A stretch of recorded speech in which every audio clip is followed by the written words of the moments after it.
गेल्या डिसेंबर महिन्यापासून बुलढाणा जिल्ह्यातील शेगाव, नांदुरा आणि खामगाव तालुक्यातील अनेक गावात अचानक टक्कल पडल्याने नागरिकांमध्ये भीतीचं वातावरण पसरलं होतं। केस गळतीमुळे नागरिक हैराण झाले होते। आता केस गळती झालेल्या रुग्णांची नखे अचानक विद्रूप होऊन कमजोर होऊ लागली आहेत, तर अनेक रुग्णांची नखे गळून पडली असल्याचं धक्कादायक वास्तव समोर आलं आहे। या घटनेमुळे परिसरातील नागरिक पुन्हा दहशतीत आहेत, तर गेल्या डिसेंबर महिन्यापासून नागरिकांची फक्त तपासणी झाली आहे, मात्र औषध उपचाराच्या नावावर रुग्णांना काहीच दिलं नसल्याचा आरोप नागरिकांनी आरोग्य विभाग आणि जिल्हा प्रशासनावर केला आहे।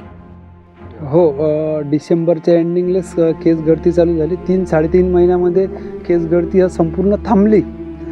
आयुष मंत्रालयाला म्हणता येईल किंवा त्याच्या डॉक्टरांना असं म्हणता येईल की त्यांना त्या बाबतीत यश आलं, परंतु आता नुकतीच गेल्या आठवड्यापासून एक नखांची पण गळती चालू झाली आणि आता याच्यामध्ये केस गळतीनंतर नख गळती आणि याच्या पुढे बी आणखी काही शरीरावर इफेक्ट होऊ शकते का, हा सुद्धा एक म्हणजे विचार करायचा विषय याच्यात। किंवा याच्यानंतर जर काही हाडाले जसं आता हड्डी कॅल्शियमचे प्रमाण बऱ्याच पेशंटमध्ये कमी निघलं होतं, मागच्या वेळेस ब्लडच्या तपासण्या केल्या होत्या, तर त्यामुळे आणखी काही असं आढळून आलं तर सांगता येणार नाही। सध्या प्राथमिक आरोग्य केंद्र भोनगाव आमच्या कार्यक्षेत्रामध्ये एकूण 4 गावांमध्ये 29 रुग्ण आजपर्यंत रिपोर्ट झालेले आहेत। आमचे सर्वेक्षण चालू आहे, जसं आकडा वाढेल तसं भोनगावमध्ये 10 रुग्ण रिपोर्टिंग झाले सर्व।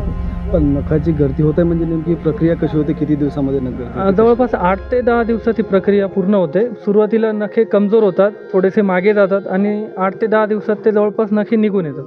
केस गळती झाली, आता नखे गळायला लागले, दोघांचं काही साम्य काही आहे? कदाचित सेलेनियमचं वाढलेलं प्रमाण हे एक कारण असू शकतं, कारण की ब्लड इन्व्हेस्टिगेशनमध्ये तसं वाढलेलं प्रमाण आलेलं आहे, तर ते एक कारण असू शकतं। मात्र आता त्वचारोग तज्ञ डॉक्टर आलेले आहे, ते त्यानुसार ते कन्फर्म डायग्नोसिस आपल्याला कळेल। या परिसरात अतिशय धक्कादायक चित्र असून हा नक्की कुठला आजार आहे याबाबत नागरिक साशंक आहेत।